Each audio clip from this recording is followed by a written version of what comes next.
Hello. What's up, everybody? Welcome to Wulff Den Live, episode 228. Because, really, what else are you doing on a Wednesday night? For real, like, you're not going out anywhere anytime soon, so might as well just hang out with the two hairiest brothers on YouTube. You're every stuck Wednesday with at us. 8 p.m. Yeah. I moved my camera and I didn't know where to look. I'm always looking everywhere because it doesn't matter. Oh, I almost forgot my hat.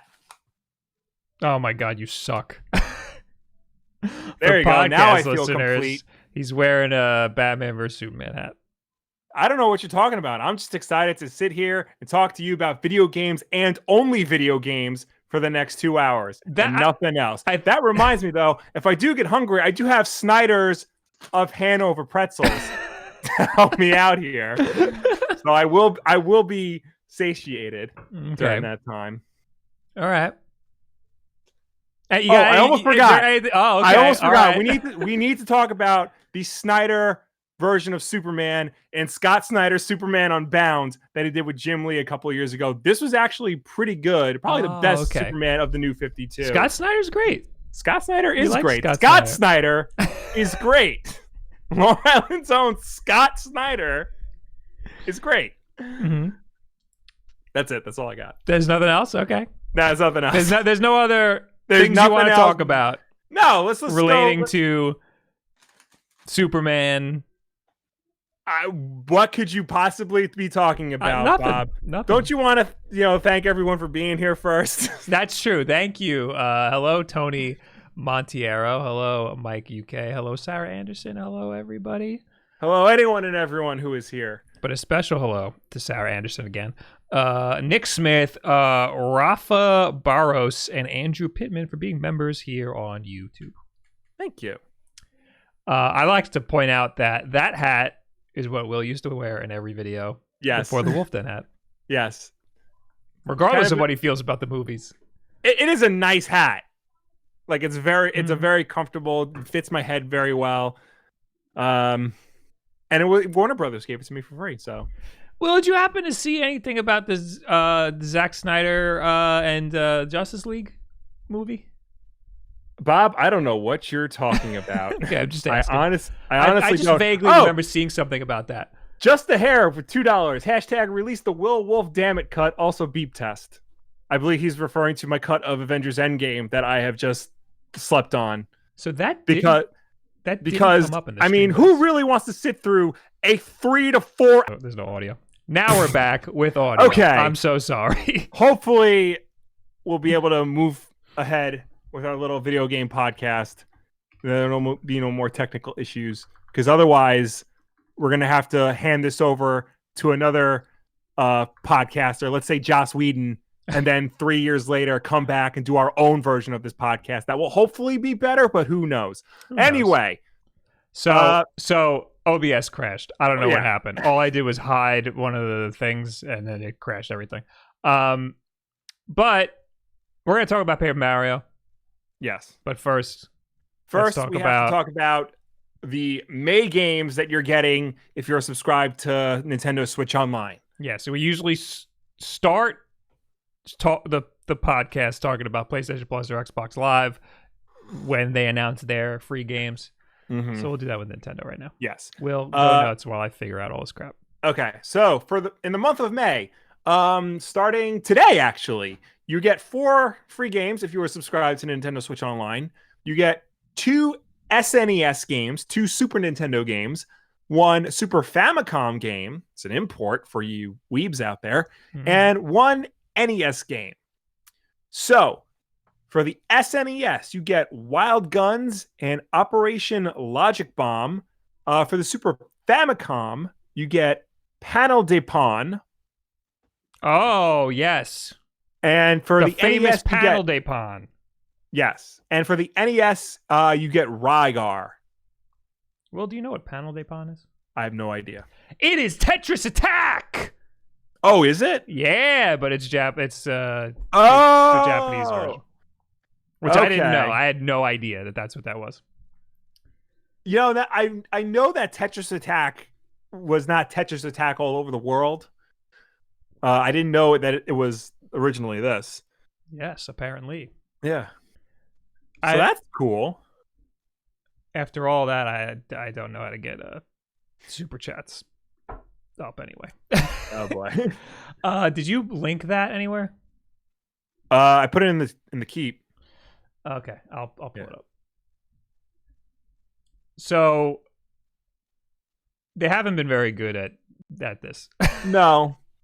They haven't been very good at their NES and SNES Switch Online. Actually, haven't we not seen an NES game for a long time? Not to my recollection. I don't remember the last time we got one. I know that Rygar is like a cult classic NES game. Like it does have like a fan base. Mm-hmm. It's not like, a Metroid or a Contra or whatnot, but it's a fairly popular game. Wild Guns, I see the gameplay and I recognize this game. I probably played this game before, but I keep forgetting it's not Sunset Riders. Yes, that's what I went through the same thought process. I was looking up the "bury me with my money" memes, and I was like, "Oh wait, that's a different game." Allegedly, Konami is working on a Sunset Riders collection similar to their Contra and Castlevania collections, which is cool because the SNES version is like an arcade port, but the Genesis version is different. Oh, so hopefully they do that and we get all 3 versions of the game. Well, okay then. Yeah, but instead you got Wild Guns, Operation Logic Bomb, Rygar, and Panel de Pon. Have you played Rygar? I have not. I've heard of it though, and I've seen articles about it talking about like how it is apparently a good game. I know you get a shield on a chain that you throw at people. I'll dabble. I'll give it a shot. It doesn't look like it's something I'm gonna be super into. It looks like an NES game. There's not many great NES games, Mm-hmm. So looks like one of them. Yeah, that's cool. We got Tetris Attack, but it's not called Tetris Attack, so the hype isn't real. We got not Sunset Riders. We got the other Sunset Riders, yes. Yeah. Okay. I still don't know why super chats aren't coming up. Oh well. That's life today. Yeah. We'll have to see it in the chat. I could pull it up on a second screen though. Anyway, let's talk about just Paper Mario. Yes. I keep wanting to call it Super Paper Mario, but that's not true. Will, have you seen it? Yes. It looks like a Paper Mario game, but this time with origami. Oh. Have you... So what's the one that we played? Okay. I keep forgetting the one that we played. For the Wii? Yes. That is Super Paper Mario. That explains why I want to call it Super Paper Mario. Yes. So I feel like we have played the original Paper Mario on N64. Yes, we have. I feel like that's something we might have rented from Blockbuster. Yes. Back when they were Blockbusters kids. So yeah, we played but we only dabbled in that. The one we played mainly was Super Paper Mario on the Wii. That's the only one. Well, I think I beat the one on the N64. And then I definitely beat this one. Because Super Paper Mario I know is different because the Paper Mario series is a turn-based RPG series. Yeah. But Super Paper Mario is more of a platformer. Right. And it has a gimmick where you can change from 2D to 3D at any time. That's why I like the game. Yes, I was super down with that. And the changing from 2D to 3D adds little puzzle elements to it. Yeah. But it still had a combat system, didn't it? It was primarily traditional Mario jumping. Oh, Paper Mario people definitely are not down with this. Nope. Well, I had a great time with this game. I thought this game was great. That's because I don't typically like RPGs and stuff. Yeah. Well, anyway, we got a new Paper Mario coming out. It's called Paper Mario The Origami King. Yeah, buddy. What do you think? Well, tell me about it. I mean, it looks cool. It looks like it's more of a back to basics Paper Mario game from what I know about Paper Mario. Okay, hold up. That's what everybody wanted, and that's what everybody said. Everybody was like, the next Paper Mario is going to be a back to traditional Mario. And this looks cool. I saw this and I was like, I'm down with this. Yeah. I mean, it's another paper pun. They're using origami as a way to have like a 3D world, which I thought was pretty neat. I like the like witty banter and the stupid paper puns that they do. Yeah. I think it looks beautiful, and I'm down to give it a shot, and it comes out in June or July. July 17th. So it comes out. They announced it last week or last Thursday, and it's coming out like in 2 months. That's like awesome. I feel like Nintendo's done that before, though. Like, they'll announce a game, but then have it like ready for release a few months later because they've been working on it this whole time, just in secret. They're good at keeping things under wraps. Yeah. I don't know if any other publisher would be able to do that. Yeah. But this looks like a fully fleshed out world. It looks like there's like some exploration going on. Yeah. It looks like there's some nice puzzles going on. It looks like there's some 2D parts and some 3D parts. Mm-hmm. I think it looks really cool. And then at the end here, there's a little Metroid nod. I legitimately think that this was supposed to be in a Nintendo Direct, and this was supposed to lead into like a Metroid thing. But they're not doing Nintendo Directs right now, which is something we'll talk about later. So I think this was supposed to be part of a bigger like tease, and we got a little snubbed, but it's still a nice little fun thing. So I saw this and I was like, that looks really cool. I don't know much about Paper Mario, but I know that I want to play this. Do you want to play it? I mean, I'll dabble in it. I don't know if I would, dive headfirst into an RPG at this point. Mm-hmm. I'm barely playing games as it is. I think last RPG I tried to sit down and play that wasn't Pokemon was South Park. And that actually has a very similar combat system to Paper Mario. Mm-hmm. So really, I have played a Paper Mario game recently. It was South Park, though. So, again, I thought it looked really cool, but I don't know much about Paper Mario. Yeah. The internet was very divided on it.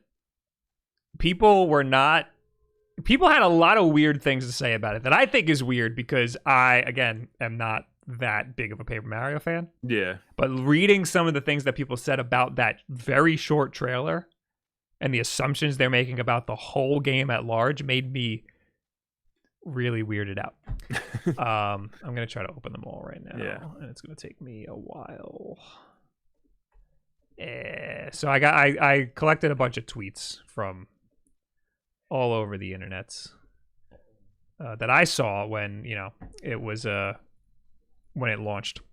Mm-hmm. So Kotaku just put up an article, and one of the replies is, "Yay, Paper Mario! But another theme-based Paper Mario game? Can we stop with the gimmicks? The original Paper Marios were fun because it was just an RPG that looked storybookish. Every game since those has to heavily use paper-based gimmicks."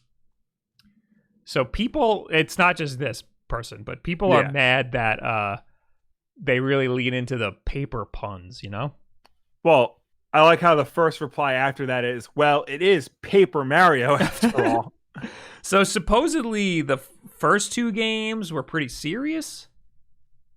Well, serious in the context, I guess, that, it didn't lean into like the paper. Like there's still the paper aspect to it. Like they played with the fact that he was flat and whatnot, but there were still funny games. There's still comedies. Mm-hmm. They're very heavily written comedies.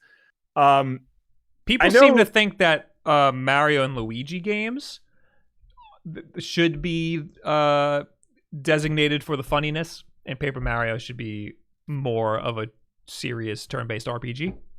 What I remember playing a Super Paper Mario was that, it was very wordy, but they did sprinkle in like jokes and like pop culture references into the dialogue. Well, when I think Paper Mario, I think of these like paper puns. Yeah. But you know, again, I don't have much experience with Paper Mario, so my do experience know, might be people's least favorite Paper Mario games. well, I do know that people started to really get down on Paper Mario after Sticker Star, Yes. and like apparently that's not a very good game in like the pantheon of Paper Mario. And then Color Splash also wasn't very good when compared to the other ones. Yeah, those two people hate the most. And I guess, you know, Sticker Star and Color Splash, those like I guess lean more into the paper aspect of it. Mm-hmm. I guess. People are going to be really mad at us for talking about this when we don't know what we're talking about. Listen, we're just two dudes who are completely aware that we don't know what we're talking about. And we're just reporting what other people are saying and our viewpoint from the sidelines, you know? Yeah. But yeah, those two games, people, Sticker Star and Color Splash, people think are not great. Yeah. And there's like a sticker mechanic to the combat that people seem to not like. Yeah, that was Sticker Star, I think, introduced that. And people think that that's in this game. But there's like barely any combat in this that you see in the trailer. So it's hard to tell what they're going to do with the combat system. Yeah. Here's another one from Boundary Break who says, I'm optimistic. Don't see this tweet as hate. So he actually is down for the game. Yes. I'm fascinated by the internal decision process for Paper Mario. Like, who is looking at sales of Sticker Stars and Color Splash and still thinking generic characters with no unique look or name is the right direction? So that's another reason people didn't like those two games is that the enemy is the characters in the game were all generic Mario characters, whereas in the previous games, they were... they had like things to them that can identify that. Like it wasn't just Toad. Right. It wasn't just Toad. It was like Captain Toad and freaking Dirty Toad. And we'll see more in a minute. Yeah. I do like the picture he puts up though. He's like, it's a picture of a Babam and Mario sitting in a train car and Babam goes, me? Well, I'm Babam. So people memed this a lot. Yeah. I don't have this tweet pulled up, but a lot of people have been tweeting this next to a scene from Final Fantasy VII. And apparently it's the same. It's ripped. It's the same. It's who's the guy with the gun hand in Final Fantasy VII? Barrett we always screw up his name. It's either Barrett or Garrett. Well, that guy across from Cloud, and he goes, me? Well, I'm Barrett or Garrett. Yeah. It'd be great if we knew anything about video games. Oh, so this is this is the tweet I was looking at. So here's like I guess a meme. Barrett. It is Barrett. Sorry. This is I guess a meme, but it shows Paper Mario and it's all these different types of Toads. One's got a spear, one's got a friggin' mustache, you know. They all look very different. You could tell them all apart. Right. Paper Mario 1000-Year Door, same thing, bunch of different types of Toads. Right. Sticker Star and Color Splash, all one Toad. It's all just Toad. Yeah. So, again, people seem to have a problem with the fact that there's generic enemy or people in the game. This was just a meme that I saw. As the prophecy foretold. And there's a long boy Toad. Yeah. This is something I noticed when I saw the trailer. Like, you gotta expand on that. I didn't notice till right this second, and now I'm confused. But also of note, that's not Captain Toad. That's just a Toad with like a safari hat. So there's a Toad that's different, right? Yeah. Can we give him that at least? It's a different Toad. And then there's Long Boy Toad. I forgot to pull up Long Boy Toad.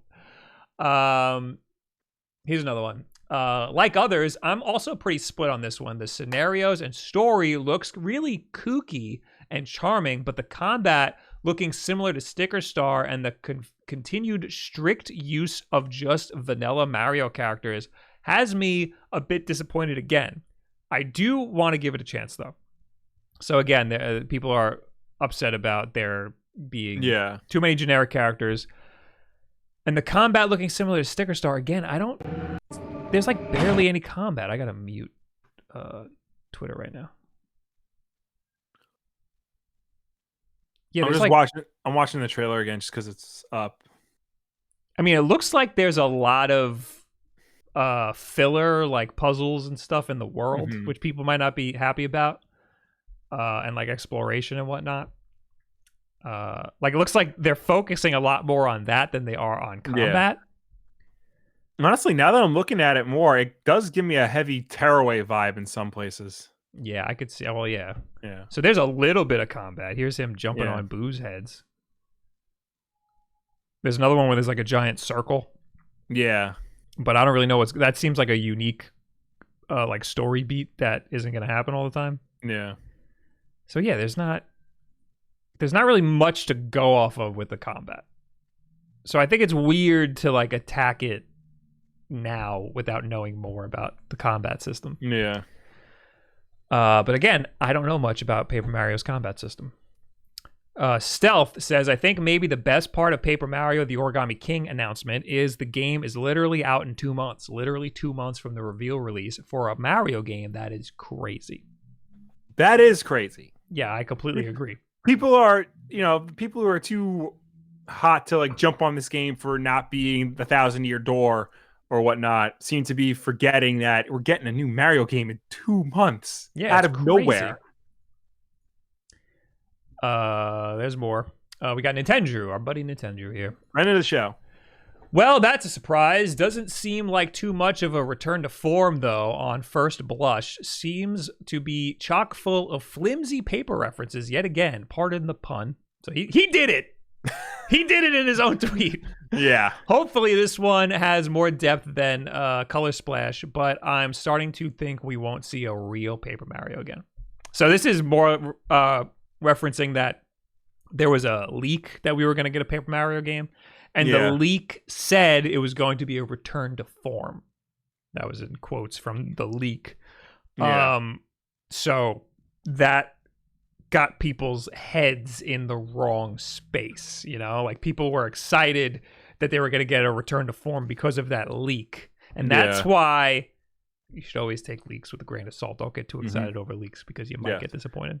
Don't get too excited for leaks. Just wait for the Hollywood Reporter to just out of nowhere release a news article confirming something. Don't sit there for 3 years thinking that something's just going to appear because you want it to, especially because you didn't like the theatrical version of a certain movie or video game that, you know, just is a hypothetical. That seems like a reference to something, Will. It's not. Keep going. What's the next? All right. The next thing.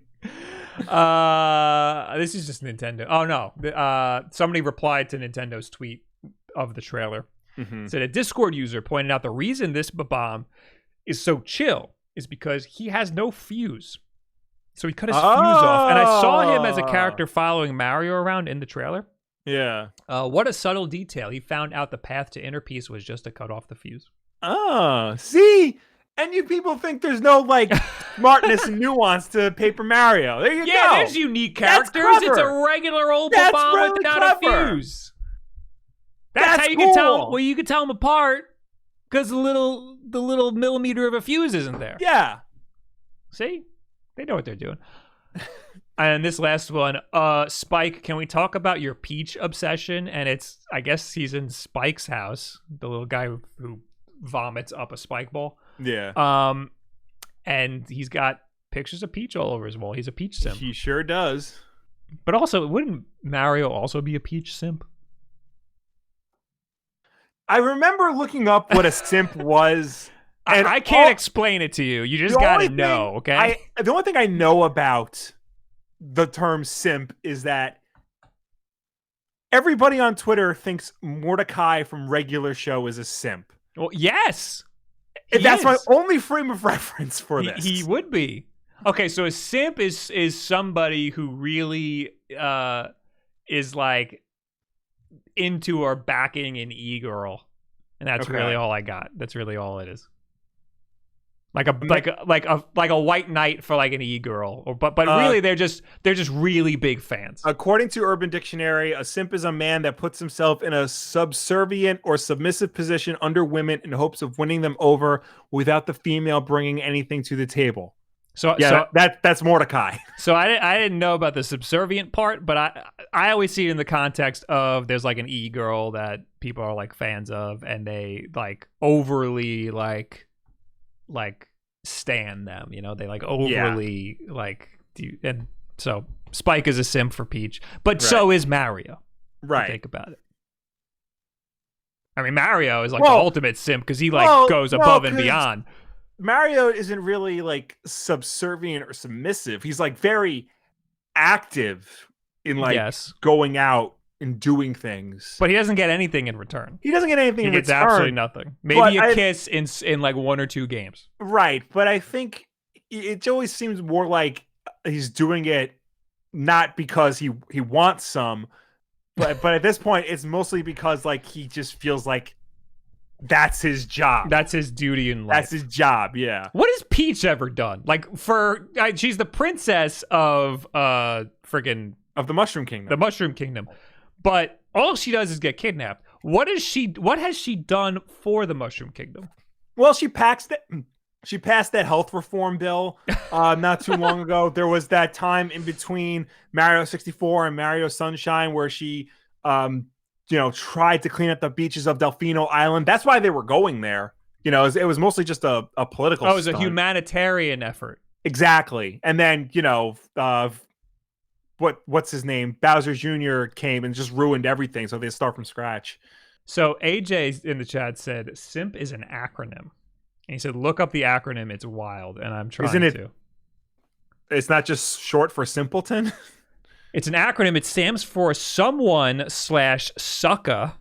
So either someone or sucka with an A. Idolizing mediocre pussy. That's the acronym. Okay. All right. So, but mediocre? I don't know about that part. I don't know. Yeah. I don't know, but we don't know about that. It's unconfirmed. Yeah. Anyway. AJ also says Bowser is debatably a simp as well. I would say so, yeah.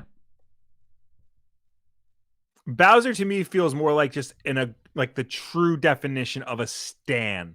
Like the song definition of a stan. Bowser is problematic. Yeah. Yeah. Like Bowser is like the song definition of what stan. Is that? Explain that.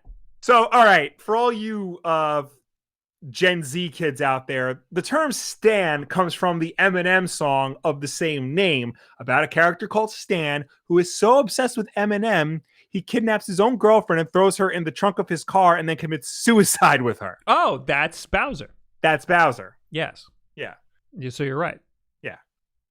But that nobody just uses Stan like that. No, they use it as a short term for a hardcore fan, which yes, technically is true. But you're forgetting about all the black cloud that hangs over that. Yes. That is a very dark, very messed up song. Yes. Yeah. What were we talking about? Paper Mario? Paper Mario. Looks great. I'm so excited for Paper Mario. Yeah, it looks fun. That was actually the last tweet that I had pulled up. But basically the moral of the story is that everybody thinks that everybody's got a lot of opinions on the new Paper Mario, and they might be valid. They're all bigger Paper Mario fans than me. Yeah. But I think it's way too early, man. I think we need to see more of what this game has to offer, you know?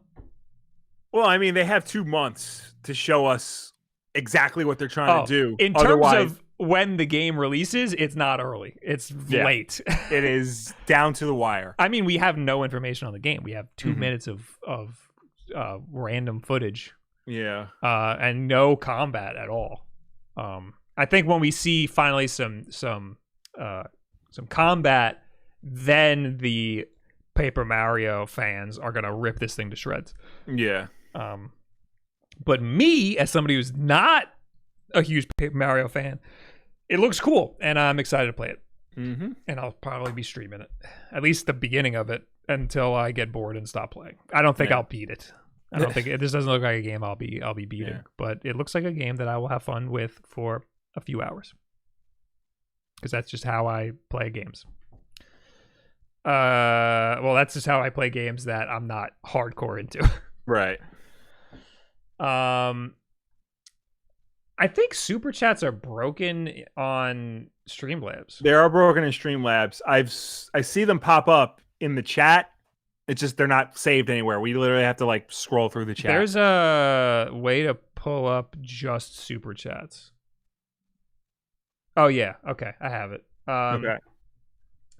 Just the Hair gave us $2 a while ago. Said beep test. Yeah, that was the thing you read. Mm-hmm. We got Andrew P with $2 incoming Paper Luigi DLC. I wouldn't put it past them. I hope they don't DLC every game. I don't know what they could DLC for this game. Mm-hmm. You know, Unless I do know that Paper Mario is the origin of like the Bandit Luigi. What? You ever see that like picture, like the character? It's Luigi, but he's wearing like black and green, and he wears like a Robin mask. Yes. Yeah, that's from Paper Mario. Oh yes. I think you said Paper Mario came from that. No, Bandit Luigi came from Paper Mario. Okay.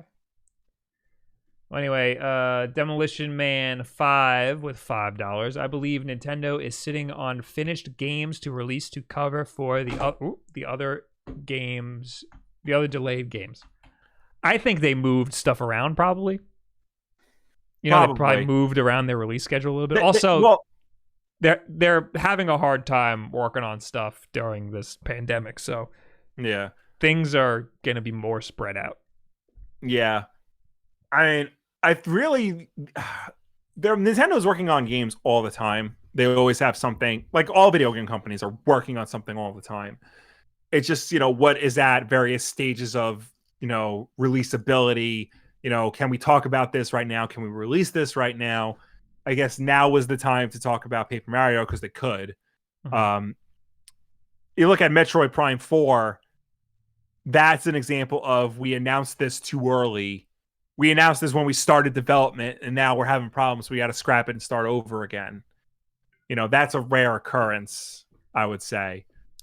Yeah, that's that I think definitely contributed to part of the drought of games that we're seeing. Yeah. But I mean, the pandemic is also going to just make it worse. I already think that there was a problem with this year, how there's not a lot to talk about. Mm-hmm. But yeah, I think the pandemic is making it like twice as bad. Thomas Nolan with $5. Let's talk Snyder Cut. Do you know what he's talking about? He's got to be talking about my Snyders of Hanover Nibbler's Cut pretzels. Haven't opened them yet because I'm not feeling peckish just yet. But when I do, I will let you know my full opinions on Snyder's pretzels. Nibbler's Cut. That the Snyder Cut. Yeah. Of pretzels. Okay. Just making sure. All right. Next news. Pokemon Gen 3 has leaked. Remember? I almost texted you the other day because I was talking with my friends on Google Hangout, and I couldn't think of what gen Pokemon Sword and Shield was. 8. It's 8? 8. Okay. Right? Don't make me... believe so. Don't make me wrong, Will. I don't know. AJ?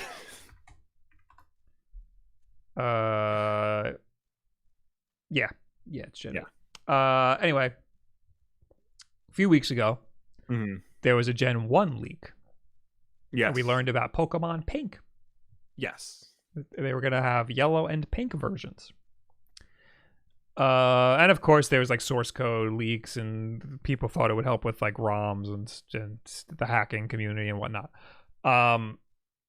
This barely got reported, and it's interesting that happened. But I guess it's not that crazy. Anyway, Gen 3 got leaked in the same way that Gen 1 got leaked. The Gen 1 leak was more interesting because there was more like uncovered information, like Pokemon Pink. Like that's kind of a really big deal that they wanted to do something like that. So this is from Nintendo Soup. It's literally the only place I could find an article about it. Pokemon Generation 3 games source code leaked documents hint at Yellow and Blue remakes. But I couldn't find the documents. So a mysterious leaker on 4chan, of course, who previously leaked the source code for the second generation of Pokemon games. I thought it was the first generation. I thought so too. Well, maybe they went on to the second generation. The first, unless they're counting yellow and blue as, yellow and pink as, no. Oh no, unless there was another leak that we didn't hear about because we don't read Nintendo soup. That's true. Source codes that have been leaked include ones for Pokemon Ruby, Sapphire, Emerald, Fire Red, and Leaf Green. The source codes are available in all languages except for Pokemon Emerald, which is in Japanese. On top of that, lot check documents for these games, American Joy Spot ROM, and translation documents hinting at remakes, presumably for the Game Boy Advance, for Pokemon Blue and Pokemon Yellow have also leaked. It should be a couple days before we find out about the secrets these documents and source codes are hiding. What do you think? Let's know it in the comments. It's weird that they say that there is allegedly plans for a remake of Blue when Leaf Green is a remake of Blue. So no, it's a remake of Green. Well, in Japan, it was Green. When it came over to America, it became Blue. Right. So technically, it is already a remake of Blue and Green. Do they have the same Pokemon in both games? Yes. I don't know about that. I will look it. Hold on. Keep going. I'll look it up. Well, I just think that they put it in the documents because they're like, this is what we can do. So they're talking about Fire Red and Leaf Green. There was potentially going to be Water Blue and friggin' Banana Yellow or something. And they just decided to go with Red and Green instead. Yeah. So I don't think this is like that big of a deal. Okay. I don't think they were ever actually going to get that far in development. I think they were just like, let's pick two. And they're like, okay, this will be the easiest because we don't have to make a blue version for America. We could just put green. So in Japan, it was Pocket Monsters Red and Green, originally, Gen 1. Mm-hmm. There is a Pokemon Blue. It was released in Japan as a mail-order-only special edition to subscribers of Koro Koro Comic. It was later released to general retail in 1999. The game featured an updated in-game artwork and new dialogue. It used Blastoise as its mascot. The code, script, and artwork for Blue were used for the international releases of Green and Red, which became Red and Blue. The Japanese edition of the game of Pokemon Blue features all but a handful of Pokemon available in Red and Green, making certain Pokemon exclusive to the original editions.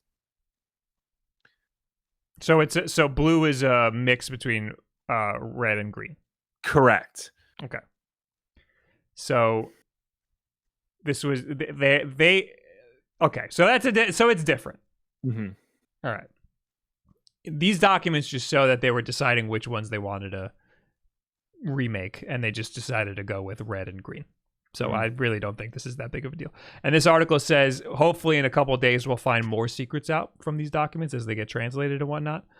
It's been 2 days, I don't think. And nobody seems to be talking about it, so I don't think we're going to really get anything out of this.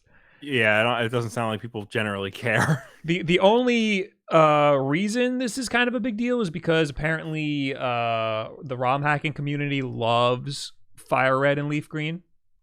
So now that there's source codes out there and there's official documents on it, that might help with some ROM hacks. But Nintendo's taking everything down, so that might be a problem. Yeah. Here's the source.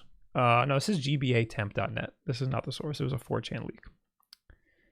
Yeah, that's it. That's the whole story. We got a little bit of information. They were gonna make maybe Yellow and Blue, and they decided not to. Woo! We got two Aussies from Gregory Rosa. Gregory Ross. Hey guys, loving the content. Thanks, man. Thanks, mate. And our father is out of here because Peter Noon is live on Facebook right now. Everybody, go watch Peter Noon. Our own father would rather watch Peter Noon than his own two boys. That's incredibly rude. That's like one of those people who go watch a stream and they're like, "Oh, I'm out of here. Keemstar just went live. Yeah, I gotta go watch Keemstar now." When this is over, when we're allowed to hang out with our parents again, we're gonna have to teach our dad proper live streaming etiquette. Yeah, how rude. Yeah. Okay. Next news. The Switch Lego Mario's costumes with these power-up packs coming in August. I didn't even say that right, but let's just jump into it, baby. Well, because you're so excited about new costumes for Lego Mario. I'll tell you. That's his catchphrase. I'll tell you what I am excited about. They have a friggin' Mario Maker one. Yeah, I knew you'd be down for that. I actually didn't watch this. I don't want to hear you talk with your accent. Who says Mario like us? And we get made fun of. Yeah. I still don't get what this is. I still don't get what Lego Mario is. It's a combination of traditional Lego setups and board games, apparently. I know. Like, how do you play it? Oh, there's Propeller Mario. Yeah. It's just kids, like, floating them around and stuff. And, like, but he's digital. Like, what happens? It feels like there's more to it than just pretending like you're playing a Mario game because he's freaking a computer. It's just it's weird to me, and this and like with the different suits. So there's 4 different suits. There's Fire Mario, there's Propeller Mario, there's Cat Mario, and there's Mario Maker Mario. Builder Mario. Builder Mario. It makes us sound like our friend Builder. Yes. That would be a very different type very of Mario. different. That is rated M for mature.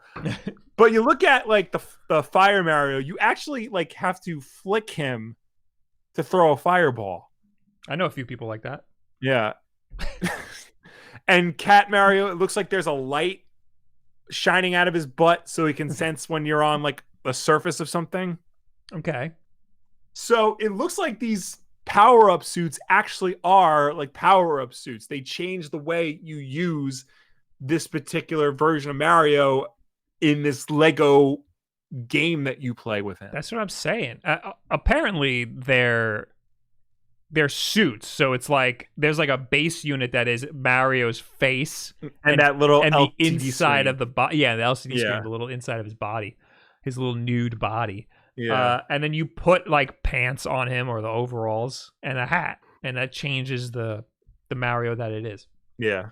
I'm going to read the article. Nintendo has announced via Twitter that a new bunch of Lego Mario power-up sets will be arriving alongside the previously revealed Lego Mario sets on the 1st of August this year. So, day and date, we're going to get these suits, which is cool because I want the Builder Mario one. Yeah. These smaller power-up packs will expand Mario's wardrobe options with a variety of suits from his games. You know, the famous Mario games. Check out the trailer at the top of the page. We just did. So shut up. As you can see from the video, the 4 different costumes give Mario different abilities. You can choose between Fire Mario, Propeller Mario, Cat Mario, our personal favorite. You don't talk for me. And Builder Mario, who drinks a lot of beer and eats a lot of shrimp. Each power-up suit gives Mario unique abilities that cause him to interact with the course in a different way. Fire Mario can throw invisible fireballs. Could you imagine if they were real fireballs? That would be nuts. Propeller Mario can collect coins in the air. What do the coins do? Cat Mario can climb up walls for coins. Can he, though? And Builder Mario can collect coins by smashing down onto the course. Neat. What do the coins do? It looks from the videos always show like Builder Mario, like them slamming him down. Mm-hmm. That's going to break some Lego sets. Each of the packs is sold separately and apparently requires the starter course pack in order to function it seems that's the only place where you can get the Mario you need to wear the suits. So you need the original Mario, which comes with the starter set. Yeah. There are no details on price yet, but we'll update this article with more info as it comes. For more details on the previously announced sets, check out our Lego Super Mario pre-order guide. Lego is usually expensive, so yeah. I'd imagine this is going to be pretty pricey. It is cool that they're, coming out, because at first they just showed us the starter set. Then like a few months later, they showed us like the other courses. And then a few months later, they showed us the suits that you can get. So it sounds like this is like the next big Lego line. Like this isn't just like a one-off thing like the DeLorean from Back to the Future. What concerns me is that it's weird. Like Lego sets always have the minifigs and the Lego set. You know, like this is Nintendo was like, no, we don't want that. Do something wacky, and Lego's like, all right, fine. Like I would have much rather have had just a Lego set. You know, I don't need all this other crap. I'm not going to be collecting coins because what do they do? Yeah, there's got to be like a purpose to it. Otherwise, well, I guess you can consider it like older arcade games you played for points. Whoever had the most points win. But how do you get the points? You just slam it down? I guess. That's not like, I don't know. I have to wait until, August when this thing comes out and I watch a review of it on Wulff Den on Tuesday. I'm not, because I assume you're going to do that. I don't know if I'm going to. I understand that we're grown men making fun of a toy, saying, what's the purpose of this toy? Yeah. But when we buy toys, like our Mario toys or friggin' the Spawn toy you bought that I saw on the credit card, I saw that. They look cool. You know? Yeah. That's their purpose. This doesn't even look cool. This definitely seems like this was designed for play, not for collecting. Yes. But how do you play? Like, why does it have to have electronics in it if all you do is pretend? You know what I mean? I know what you mean. This is something like we have to get our hands on in order to see, I guess, We need small children. How do we procure small children, Will? Oh, gee, if only one of us has a small child. Actually, no, that's a bad example. Hurry up That's and a get bad her example. older. She's going to choke on all the pieces.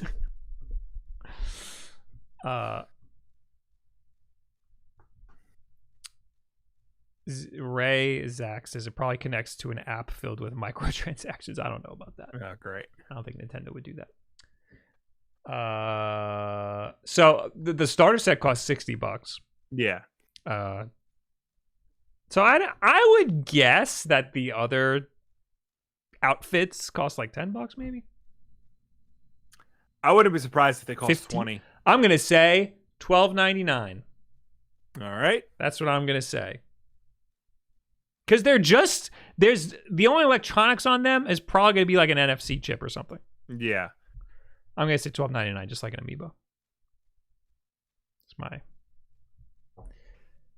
That's my price that I'm putting on it. So I mean, I'm gonna get it all. And I'm gonna check it out. I don't know if I'm gonna make a video on it. If it sucks, I'm not making a video on it. Or if it's not interesting, I'm not making a video on it. But we will unbox it on Wulff Den Live when it comes out. Yeah. Unless I make a video on it. And that's in August. That's August 1st. Yeah. Oh wait, no, we got super chats. Vent MK11 with this is from the dark. Nope. I'm stupid. Yeah, the dark you just say it. Somnium. The dark Somnium with $2. Vent MK11 for the Switch is the worst port ever. LOL. Incorrect. What is the worst port ever? Jeez, I don't know. You talk. I could think of a bad port. All I know is that, like we've talked before on the show, Mortal Kombat 11, it looks atrocious, but it plays fantastically.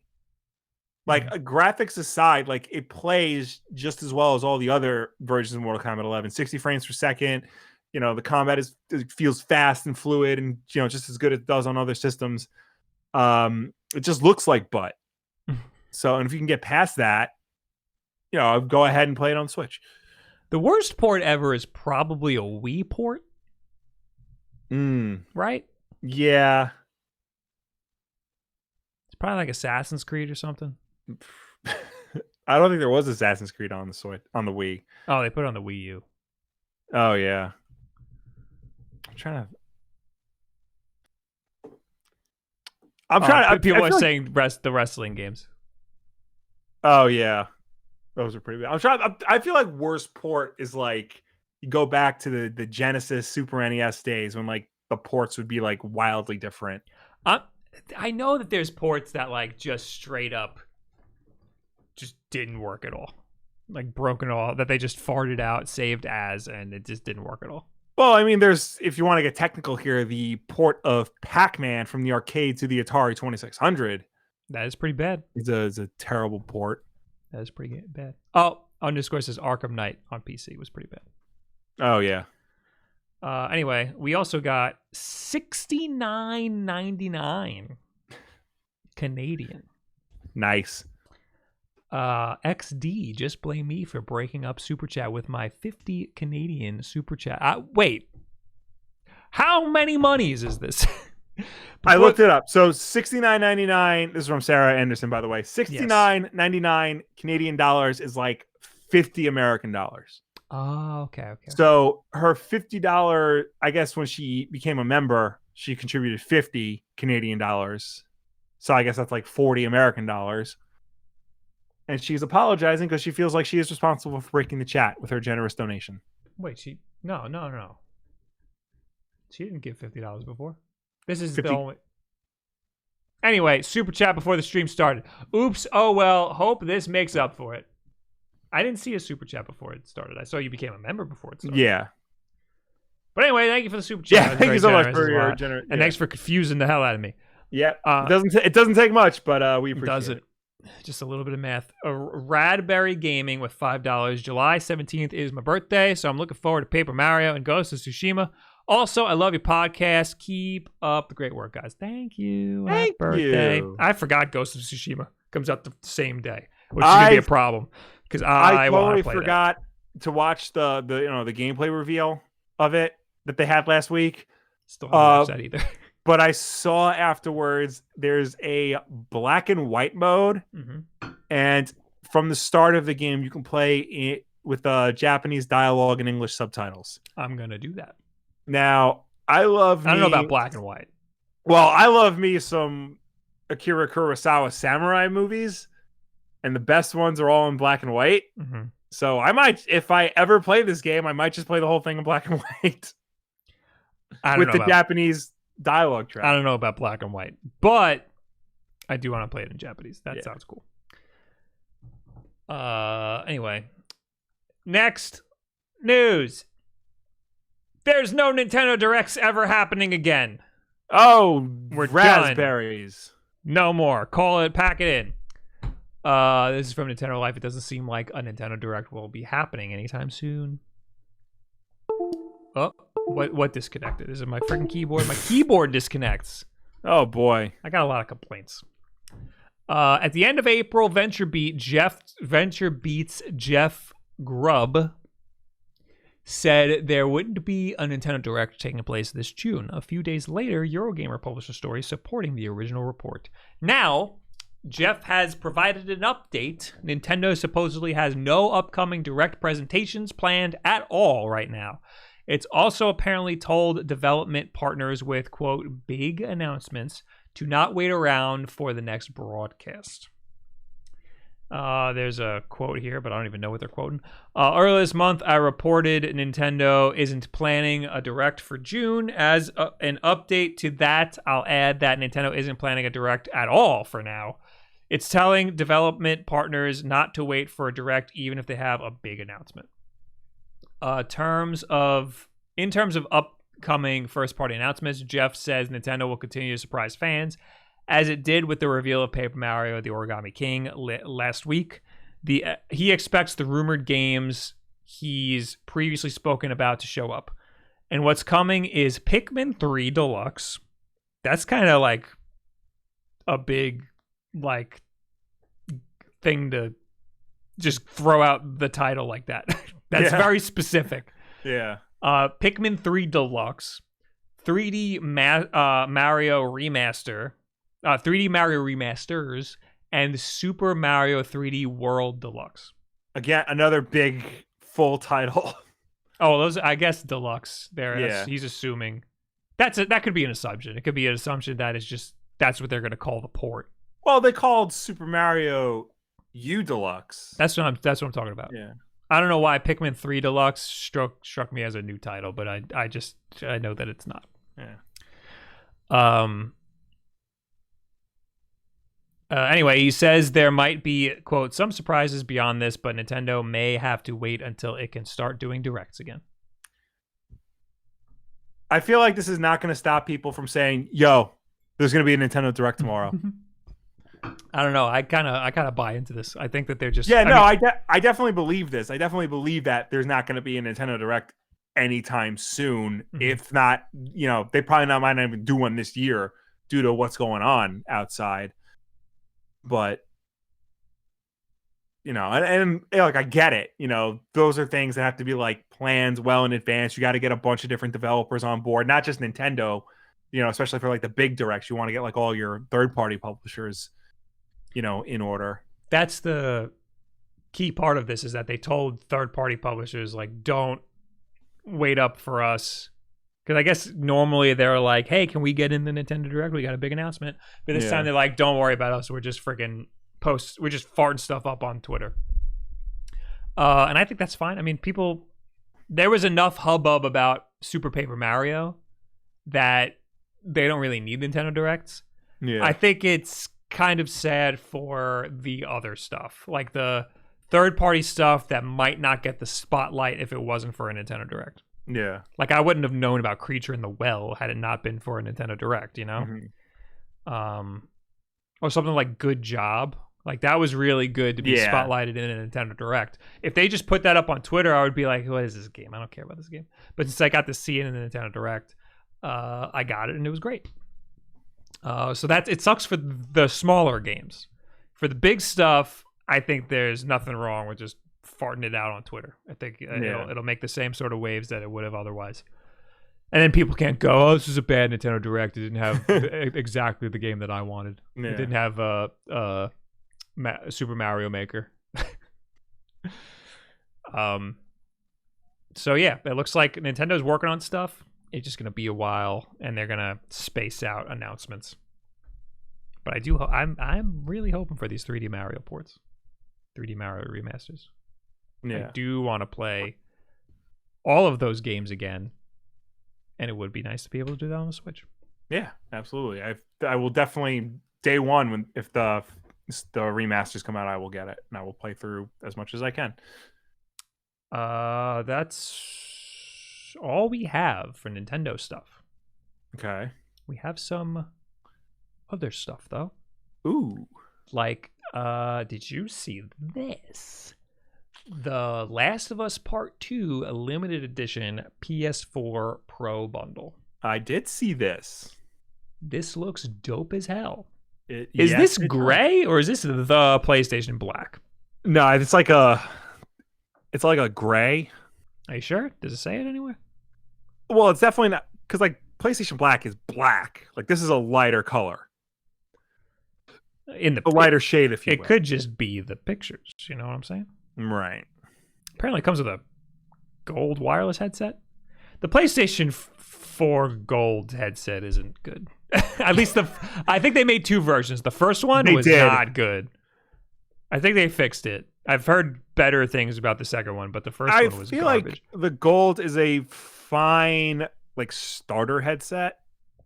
Mm-hmm. Like, it's a step above, like your typical cheap headsets, but like it's a step below like your Turtle Beach and your Steel Series and your Astros and whatnot. It's like your intermediate gamer headset. So I used to use I used to use that headset because it's all that I had. Yeah. A headset like this that I'm using, this has a little mic on it. But I used to try to use this and it wouldn't work. And I thought it was like maybe it needs like the Android style, like 3.5 millimeter headphone jack. Yeah. I don't know. But now I use it and it works. So I don't know what the hell the problem is. I have no idea. But anyway, there's nothing wrong with just friggin' plugging a headphone into the friggin' thing, the controller. I don't like this because you need a dongle for it. Do you need it for the second version? I think you do. Because the first version you did, and it's stupid, and I lost it all the time. I had a piece of duct tape on the gold headset. Yeah. To hold the dongle, which is another dumb thing. There's so much room in the headset. Just make the dongle pop out of make it attached somehow to the headset. I don't understand why they don't just do traditional Bluetooth.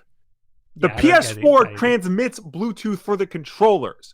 Why not just put an extra Bluetooth antenna for audio equipment? And also, Sony was part of the development of the Bluetooth spec. Sony is also part of the development of the Blu-ray spec. They invented Blu-rays, but guess what can't play 4K Blu-rays? I don't understand it at all. I hate everything. There's something weird about Bluetooth with controllers versus Bluetooth with audio. I think that it needs maybe an additional Bluetooth antenna or something in order to do both. But if Apple can have 2 AirPods running off of one phone, and that's technically 4 Bluetooth devices because each one counts as another device. Yeah. Why the hell can't a friggin' I currently have figure out audio? A Bluetooth keyboard and a Bluetooth mouse connected to my MacBook, and I sometimes also connect my AirPods to them. So that's 4 Bluetooth devices running off of a 5-year-old MacBook. There's got to be a limit on how many Bluetooth devices you could have, but a computer like that has to have a bunch of different antennas in it. Yeah, I haven't reached that limit, but I'm saying if a 5-year-old MacBook can do it. Then a younger video game system absolutely could. They might be limiting it or saving those bands for controllers because you can have 4 controllers plugged into a PS4. But I mean, gotta do something better with audio. There's gotta be a better audio situation. But also, isn't there like a lag problem with Bluetooth audio? It's gotten better with each iterative version of Bluetooth. Like I don't know I think we're up to like Bluetooth 10. Right now, and that's better than it has been. Same thing with the controllers, though. Bluetooth controllers, there's a significantly more lag in that than there is, compared to 2.5 gigahertz wireless band or whatever Microsoft is or whatever Microsoft now uses. Yeah. So. Yeah, we went on about headsets. Yeah. Anyway, I'm going to read what PlayStation has to say. We're all counting down the days till we rejoin Ellie in her journey next month. Oh, nobody cares about Joel. And today we are thrilled to announce the limited edition Last of Us Part 2 PlayStation 4 Pro bundle, which will launch alongside the game on June 19th, 2020. This special bundle features a fully customized matte finish PS4 Pro. So that's what it is. It's the same color, but it's matte. Where was I? Engraved with Ellie's tattoo design.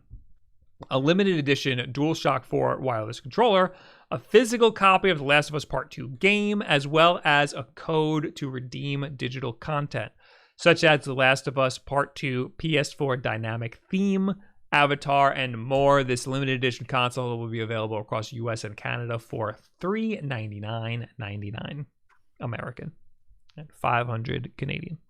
So Sarah Anderson, it's $500. The controller also features the Ellie's tattoo. Yes, and the controller you can buy separately for $65 American and $75 Canadian. I might do that because my controller. This never has happened to me on any console ever. Yeah. The thumbsticks are starting to the rubber's starting to wear off. Really? Yeah.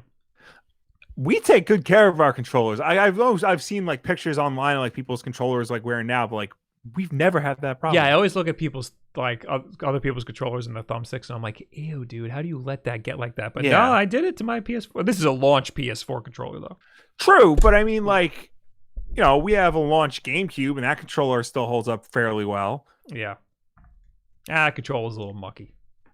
Yeah, there's nothing cleaning can't fix. Nah, it's a little. All right, fine, you gotta try it out compared to a new GameCube controller. That's another problem though. We have a direct reference of what a 20-something-year-old GameCube controller versus a brand new GameCube controller. We can't do that with N64. Yeah. That's why I always tell people the thumbstick on an N64 controller instantly gets gummy like that. Or instantly gets loose like that. Yeah. You know, if you buy a brand new one and open it out of the box, it's going to almost instantly get loose. But we don't have a reference to go off of for that. Or for Super Nintendo controllers or whatever. Anyway. I might buy this controller. That's a cool looking controller. It is a very nice controller. And then there's the freaking headset. And I don't think there's much to say about the headset. The headset is $100 American. Furthermore, we're also launching a limited edition gold wireless headset presented in a steel black matte finish. That's what the color is, because the controller is also that. So the color is steel black. With contrasting crimson inner ear cups. Ooh, you can kind of see it. Yeah. This stylish headset features Ellie's fern tattoo. Okay, where is it? It says The Last of Us Part 2 on one side. It's inside the band. Yeah. Oh.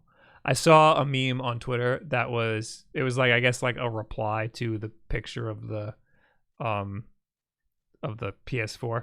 and it said, "Nah, I got it already," and it's just a leaf attached to the like a dried up leaf. Somebody put on it. That's funny. But this is a beautiful looking controller. I mean, console. It's like engraved in. It looks like. That is cool. Oh, and does it come with a hard drive? No, that is, according to this, they've partnered with Seagate to introduce a limited edition Last of Us 2 officially licensed Seagate 2 terabyte game drive. That's cute because everyone's freaking PS4 is too busy getting hogged up by Call of Duty. Well, Seagate has been making, PS4 themed hard drives, they're blue, and Xbox themed hard drives, they're green. So now they just have a Last of Us one, and it once again comes in a steel black matte finish with an etched version of Ellie's tattoo. I'll be honest. I usually tell people do not get PS4 or Xbox branded hard drive because they're marked up and they're no different than any other hard drive. They just have the logos on them. So mom's got like, oh, I gotta get this for my son. This looks awesome, and $90 isn't that bad for a 2 terabyte external drive, you know? Mm-hmm. So that's kind of cool. I might just get it just because it looks cool. Yeah. And you could always reformat and use it as a regular ass hard drive. That's what I would do. I wouldn't even use it on my PS4. I would use it as an external drive. It is external, right? I'm not making that up. It looks external. It's external, yeah. Okay. There's a picture of it hooked into the back of a PS4. I don't like that. I don't like having to run games off of an external drive. I used to run I still do. I run games off of my external on my Xbox One. Mm-hmm. And I've only ever run into a problem once or twice. 8 times out of 10 it works fine. Here's what I'm going to do. I'm going to get this. I'm going to break it open. I'm going to take that 2 terabyte laptop drive that's in there, shove it into my PS4. What are you doing? You're doing? I don't remember if it's Seagate or Western Digital that actually changed the interface of the hard drive. It's annoying. I don't remember because I looked this up because I was going to buy a drive, just a regular drive, not enclosed in anything. Mm-hmm. But it was more expensive than just buying an external. And I looked it up. Seagate, I think, is just a regular SATA plugged into, a USB 3 converter. Right. And I think Western Digital actually removes the SATA port and just solders in a USB 3 connection. Well, I got a Western Digital right here, but I don't want to break it open. Yeah. Somebody either look that up or confirm that because it's one of them, and that's why I don't recommend opening up external hard drives. This one I have. I write on them the dates of all of the Wulff Den episodes that it has on them. Oh yeah, and then these all go in a shoebox. Yeah, I got do like that. a million of them. See, we lost Will. My internet just took a fart. I think. So how are you guys doing? There's Will. Will, you broke up for a second. Oh, I was just talking about this is the hard drive I use. I get the big ones. Ah. Yeah. I get these guys because I don't really. These are cheap, and I just put them in a shoebox. I like these because you can get them in like 10 terabytes. Mm-hmm. This one isn't 10. I think this is like 6 or 8. But you just get it, and you can like sit there for years. Mm-hmm. So yeah, I've never really had one of these go bad on me. My friend uses my book for internal drives. What does that mean? Will just froze again. Is it me though? Oh, Will, you're back. You're freezing left and right. Are you on Wi-Fi? All right. Well, anyway, did we get any super chats? Oh, we did. Will, hi. You're going in and out. Do you? I know. I don't get it either. I'm hardwired in, so it's. Oh, I don't know what the problem is. My OBS hasn't dropped or anything, so I don't know what it is either. Okay. It sounds like a you problem. Probably. Or a Google problem. Let me close some tabs. Anyway, we got Hype G here with $10. How did PS4 win a console war with its exclusive games, or was it exclusive games or tech specs that won the war, and could Xbox Series X win a console war based on my questions that I ask about exclusive games or tech specs? The PS4 won this console war due to good exclusive games and proper messaging right out of the gate. I think it was I think they won it at the very beginning of the console war, right? Of this generation, because Microsoft just absolutely ruined the messaging on the Xbox One. Right. They completely dropped the ball on the announcement, and the price was too far out of the park. Mm-hmm. And Sony just wiped the floor with them with that announcement.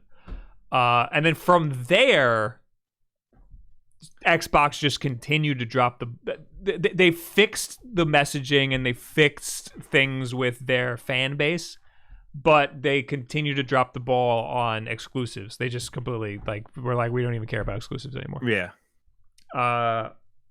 But I don't think that had much to do with them losing the console war. I think it was mostly the very beginning. They had a really bad announcement.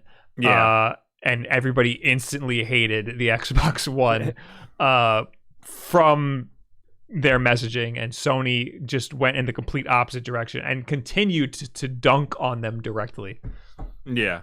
Like with that video of Shuhei Yoshida showing how to play a share game. Games. How Yeah. to share games. Because originally the Xbox One wasn't going to let you, it was going to have this weird DRM on games. So you wouldn't be able to share games with people or buy any used games or anything. All right. But well, I was just saying real quick in terms of Series X and PlayStation 5, like nobody has really screwed up royally yet. No, it's truly anyone's game. Yeah, and it's people keep asking me who what console should they get or who's gonna win, and it's way too early to tell any of that. Like right now, there really is like a pro and a con for each system, but they're like evenly balanced. I think that there's not even those pros and cons barely make any difference. Well, that's what I mean. Like there's nothing too egregious about them. We need the summer announcements. Yeah. What would have been E3? We need those announcements to make the decisions for us. You know. Yeah. Speaking of the new consoles, there was some news about the PS5 DualSense controller. Ooh. The DualSense the PS5 DualSense, which is the name of the new controller, which I'm kind of upset that they're getting rid of the DualShock name. Yeah. Developer hints at controller's impressive haptic feedback. Now, I'm kind of skeptical on haptic feedback because the Xbox One controller already has some stuff going on. The Joy-Con already have great HD rumble that nobody uses. Yeah. And nobody really uses the haptic feedback in the Xbox controller either. Not to my knowledge. Like, they have rumbles in the triggers. Yeah, like for sports games, I mean, for racing games and stuff. But why not have Call of Duty rumble a little bit when I shoot? You know? Yeah. It feels weird that they don't capitalize on that. But anyway, developers talking about DualSense. Developer Mike Bithell, Thomas Was Alone, John Wick Hex, has revealed that he's had demos of the PlayStation 5 DualSense controller and talked up the controller's haptic feedback capabilities. Speaking on a recent episode of Play, Watch, Listen podcast, starting at around 1:20, an hour and 20 minutes in, composer Austin Wintory discusses the new audio systems promised by Unreal Engine 5 and more particularly PS5's Tempest engine. I've never even heard of that. Which will reportedly allow the console to simulate the sound of individual raindrops in a storm. Oh, the Tempest engine. That's like their proprietary audio thing that Mark Cerny made a big deal about, but probably made too big of a deal about because he lost interest in people afterwards. There's a lot of really cool technologies in these next-gen consoles, and a lot of them are software-based, or at least, like... At least they require some development, you know? Yeah. And usually when there's a console that has like special little things that are like really cool, developers don't even try, you know? They just like, no, it's too much work. Or they'll try it at the very beginning, but it will feel gimmicky and unintuitive and just drop it immediately. Yeah. But third-party games will be all about it. Yeah. I mean, first party games will be all about it. Third-party games will not care at all. They'll care. If anything, they'll care at launch and then just quietly drop it. Yes. Nobody's using HD Rumble anymore. Yeah. I don't remember the last game to have anything to do with HD Rumble, or anything cool with it. Anyway, the coolest things we saw with HD Rumble were 1-2 switch, where you could feel the balls rolling around. That was awesome. And from then on, I haven't seen anything like that crazy. Anyway, Bithell says he's Googling to find... Bithell says he's Googling to, quote, find if it's been announced yet, before he replies, you're going to love what they're doing with the controller on PS5 as well, with the DualSense stuff. Haptic, the raindrops thing... I've had some demos. They're very good. You're going to have some fun and games with that. You're going to have some fun and games with that. He and Wintory then agree that that's probably as close as they can get before breaking non-disclosure agreements.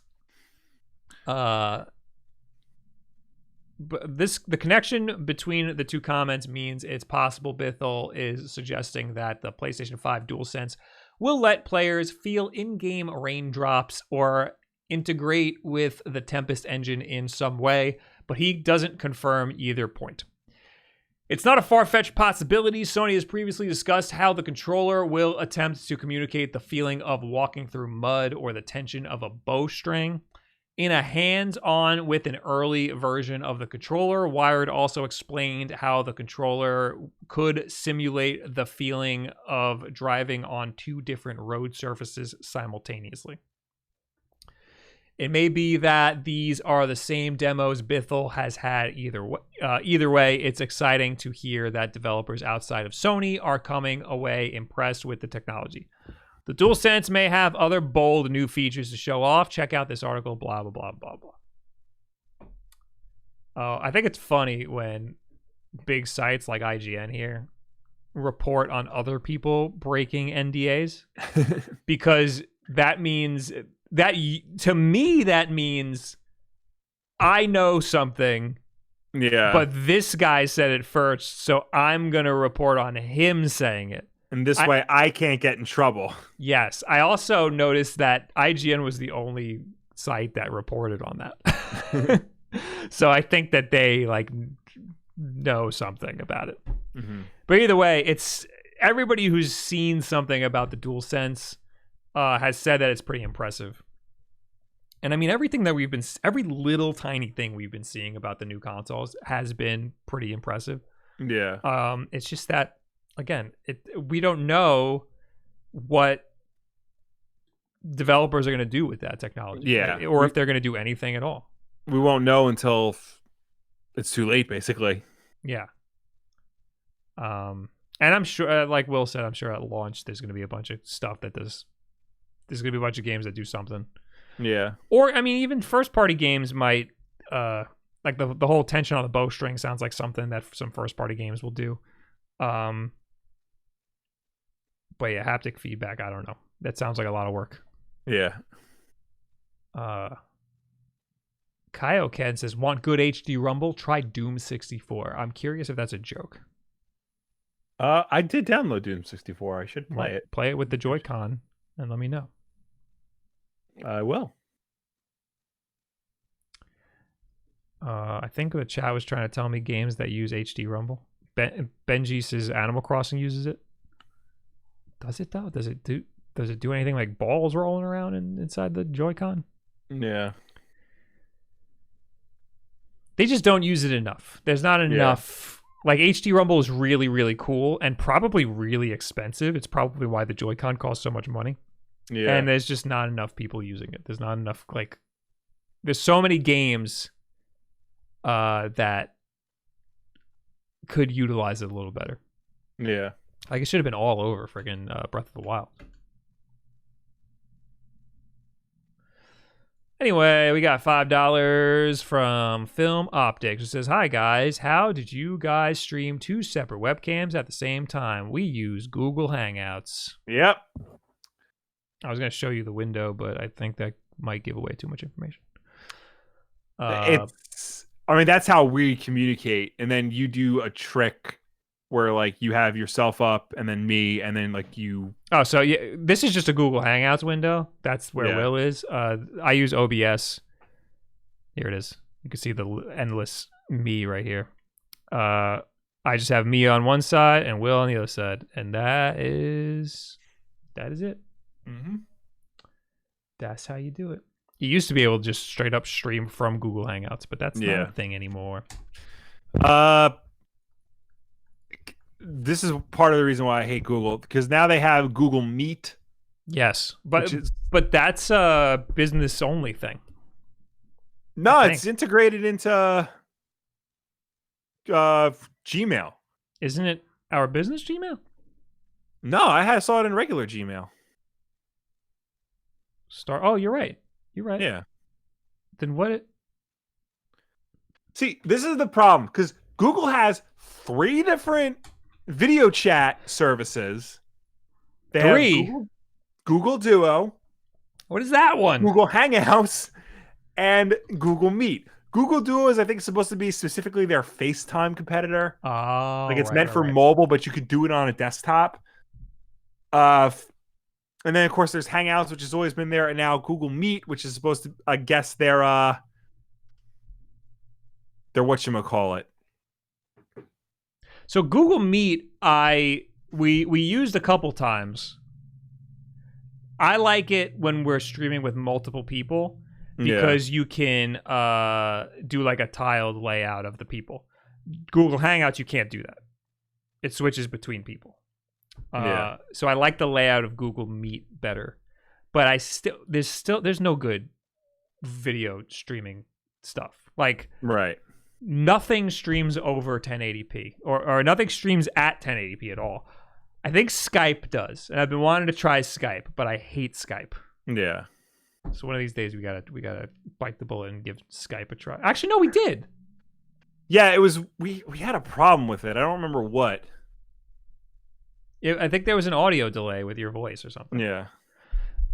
There's another thing. Or guy with the hair showed me this streaming app that would replace OBS. But they have a way to call in, so you can do voice video chat straight to the streaming app. Interesting. It sounds like a nightmare, but that might solve all of our problems. Anyway, we're done with the news. Yay! Now we can do the tweet of the week. Tweet of the week! Tweet of the week! Tweet of the week! This one got a lot of traction. And I saw it stolen a lot, so I hope I got the original. This is from Nerd House. Yeah. It says, did I do it right? And I guess it's a meme. I've never seen this meme before. I've seen the meme before, and I have seen this picture before. I've only seen it as this. Yeah. And it's like a dude who like just won a medal, and he's getting the medal put on him, but it says graphics over him. Yeah. So he's graphics. So a woman put a medal on him. He's biting the medal. Then he grabs her ass and kisses her. He gives 2 middle fingers. Then he sprays champagne everywhere. And then it turns out he's in 3rd place. First place is gameplay. Second place is story. So gameplay is being extra. Yeah. No, I'm sorry. Graphics is being extra. And gameplay and story, just like, come on, bro.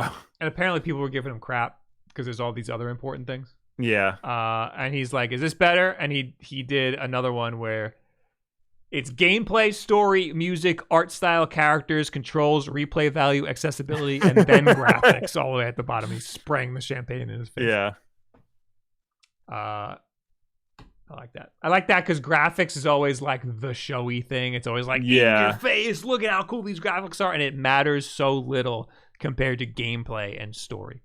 Yeah. And then there's all these other things. Anyway, now is when we talk to you people. Yes! As always, you can reach us on Twitter using the hashtag Wulff Den Live. If you'll have to comment on last week's Wulff Den Live, then this is the part of the show where we will finally answer you.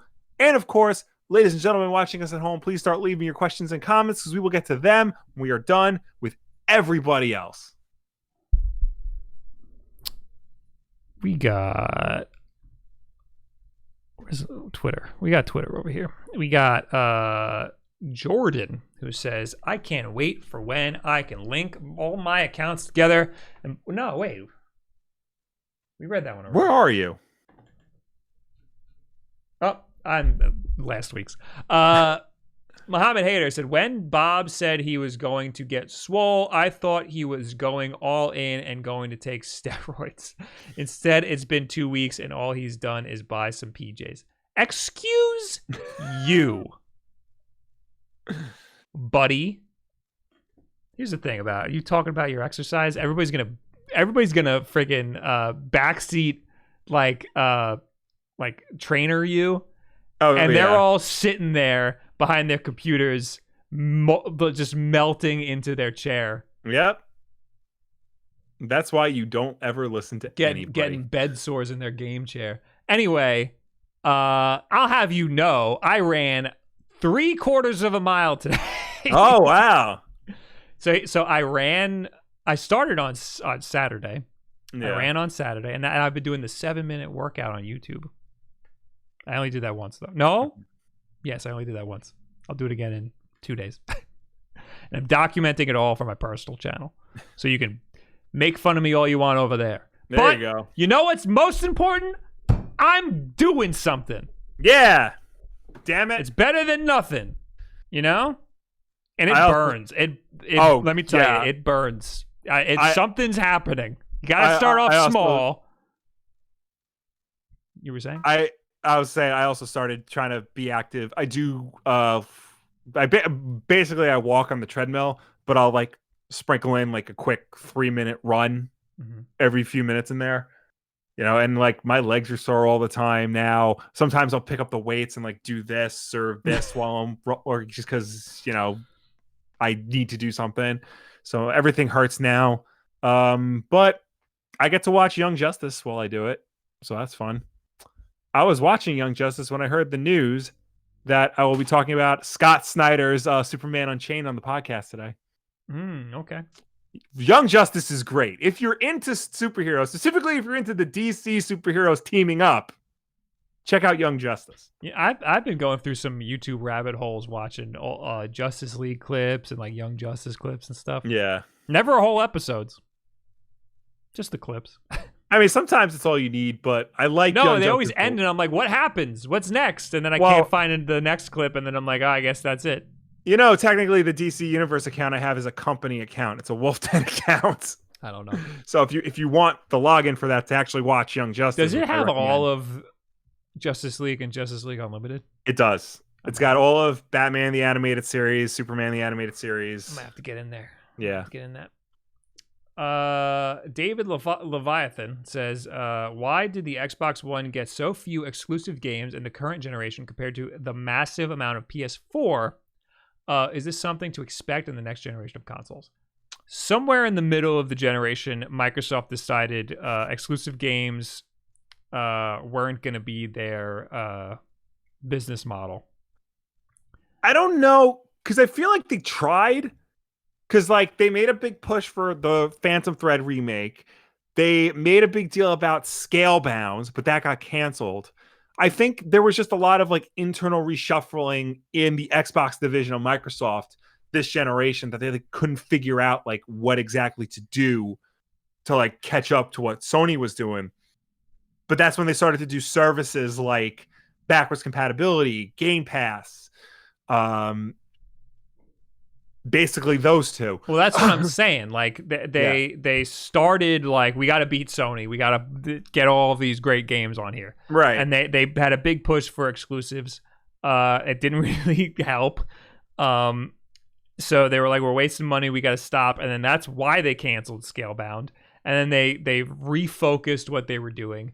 But then towards the end, about a year ago, they bought 1 billion studios. Yeah, I was gonna say, like, they bought like all these top tiers. They bought Ninja Theory, they bought Obsidian, they bought Double Fine. You know, I think they realized that they have to have like a solid first party portfolio. Well, I still don't know. I don't know if those are gonna be exclusive studios. You know? True. Like I don't know what their business model is anymore. And I guess we'll just have to see with the next generation. Yeah, because I mean, Ninja Theory's last game, Hellblade, like that was on every platform, even after they were purchased. Obsidian's last game, Outer something. I don't remember if it's Outer Worlds or Outer Wilds. I think it's World. That's on every platform, even though, you know, that came out after the Microsoft purchase. Yeah, so just because they own the studio doesn't necessarily mean it's going to be an exclusive. Microsoft might just be like, we own them, and sales on any console is good enough for us. Yeah. So I don't know. I don't know if the next gen is going to be exclusives like that. Yeah. But just keep in mind, when a game like friggin' Outer Worlds sells that much, it's still money in Microsoft's pocket, even if it is on PlayStation. Anyway, Q73 Power. A big debate is how long should a game be to be worth the price? Personally, I have a simple way to determine that. How many dollars I paid divided by 2 is how many hours I want out of it. I paid $20. I want at least 10 hours from it. This works great for me. So I'll tell you, there's a good analogy here. I just can't think of it. This is such like a hard question to answer, you know? I just think you can't determine the value of a game by hours spent. Yeah. That's not fair, because you can spend 10 awful hours in a game and it doesn't make it worth the $10 you spent on it. You know what I mean? True. Yeah. So it's not a good comparison. I mean, I've never really spent $60 and been upset by a game's length. I think the closest was Call of Duty Modern Warfare 3, because I beat that in one sitting. Oh yeah, and I'm like, that's way too short for a game like this. But yeah, I paid $60 for the most recent Modern Warfare. I beat that in like 2-3 days, but I also paid the same amount of money for Jedi Fallen Order, and I still haven't beaten that game. Mm-hmm. But I feel satisfied in both situations. Yeah, it just depends on how good the game is. Yeah. I like shorter games because I don't have a lot of time to be playing these games. I want to be able to fire through it and then be like, oh, it was a good experience, Yeah. But again, like 10 awful hours isn't better than 2 great hours playing the game, So it's not a good comparison. But there are games that I'm like, all right, there should have been more content here. I haven't felt like that in a long time though. I've also heard the comparison, like, if you go to the movies, it's $15 regardless of whether or not you see, Avengers Endgame, which is 3 hours, or, whatever the hell, romantic comedy, Hugh Grant is in, which is 90 minutes. My complaint is always this movie is too long. I've never been like that was too short of a movie. You know what I mean? I've always said that was 3 hours. It should have been 2.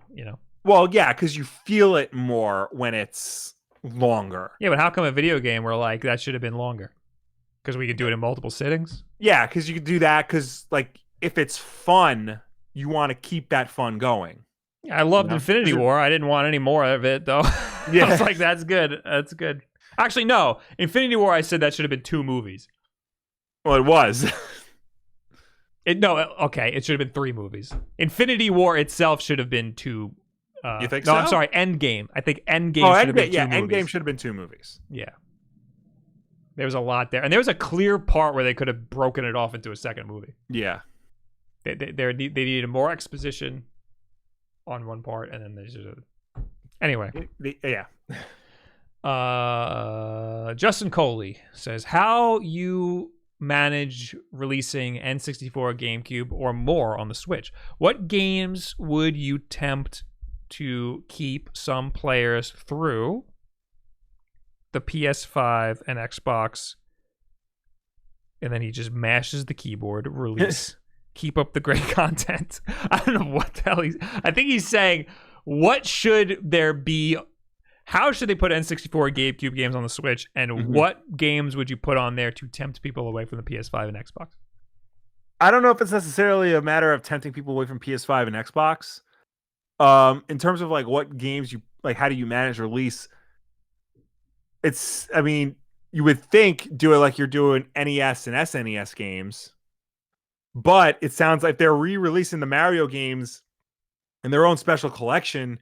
They might wind up doing that for other N64 and GameCube games. We've talked about this before. N64 is too hard to emulate, and those are bigger games, and it's a bigger deal to put those in like a collection or something. So we're not going to see those in the same way as the Super Nintendo and NES games. I think it's what the rumors are going to be. I think we're going to get a collection like the Mario games. I don't think we're going to get more than Mario though. Yeah. I think we're just going to get a Mario collection. I don't think they're even going to touch any other GameCube or NES it would be nice if we got N64. It would be nice if we got like, the Metroid Prime trilogy or, the Zelda games or, F-Zero, X and GX, but they'll probably focus on Mario because that's their biggest cash cow. And they'll sell an insane amount. Yeah. If they completely remake Mario 64, that's going to be insane. That's going to make a lot of money. Yeah. I don't think they need to tempt anybody from not buying a PS5 or Xbox.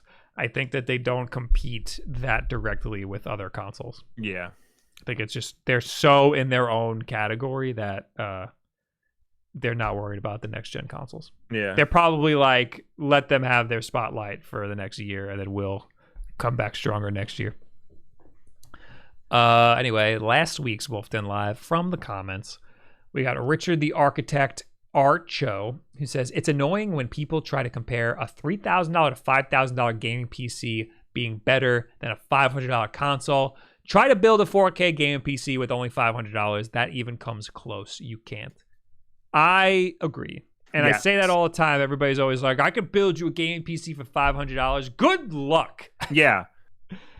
It's going to be a garbage PC. It's going to be a garbage PC, and you're mostly going to be talking about the components. You're not going to talk about anything like the case, a monitor, a keyboard and mouse, a gamepad. So I like the monitor. Well, yeah, I mean, if you want to do it right, you don't have a TV with a console. Yeah, but you might already have a TV. Yeah, if you don't have a computer, you definitely don't already have a monitor. Yeah. So yeah, it's not the same. It's not the same at all. But I mean, you could do other stuff on a computer, like you could do your taxes. Exactly. The Reaper 5 says, I'm pretty upset about the Tony Hawk's Pro Skater series skipping the Switch at launch.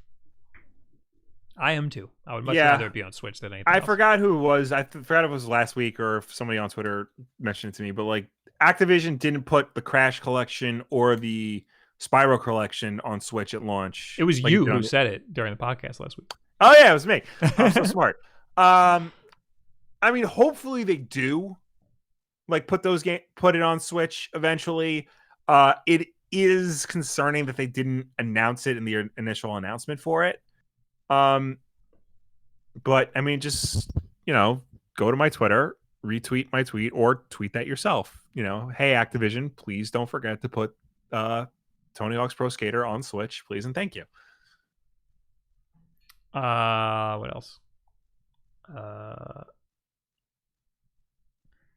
Dogface8 says, y'all lazy bout uploading. The hell, man. Somebody tweeted at me Monday night. And this is the first time this has ever happened to me. He said, it's been 6 days since you've posted a video. Are you okay? It's kind, and he said it's kind of a long time to go before uploading. And I was like, I was in the middle of working on my video, so I was ultra mad already. And I was like, I've had the same schedule for what, 6 or 7 years? 7 years at this point. Like, it's coming. Just wait.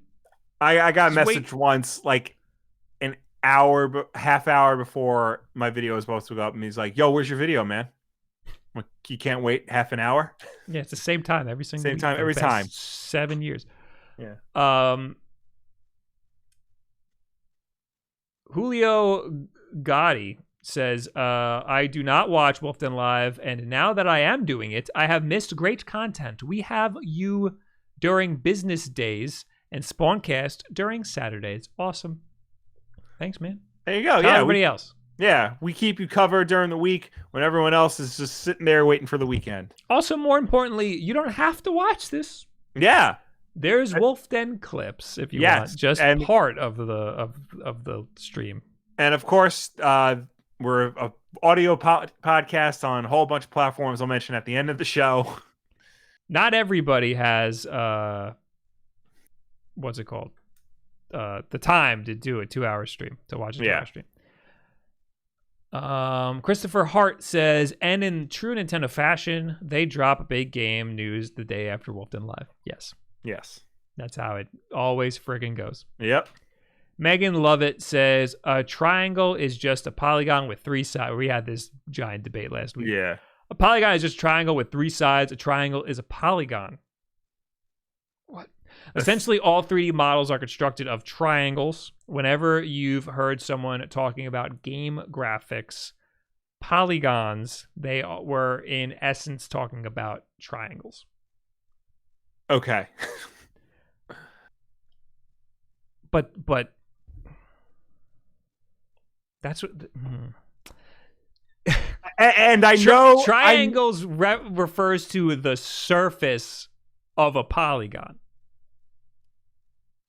But then there are voxels, which are 4-sided. Correct.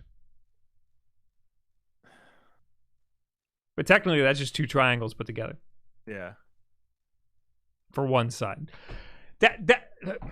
So, a triangle is the surface of a polygon. But back in the day, they used to call everything polygons. And that's where... So I think back in the day, they were just saying the wrong thing. Like when they were like, look at all the polygons we can have in Mario's hat. When they were talking about Mario 64. Maybe. They really meant triangles. Yeah.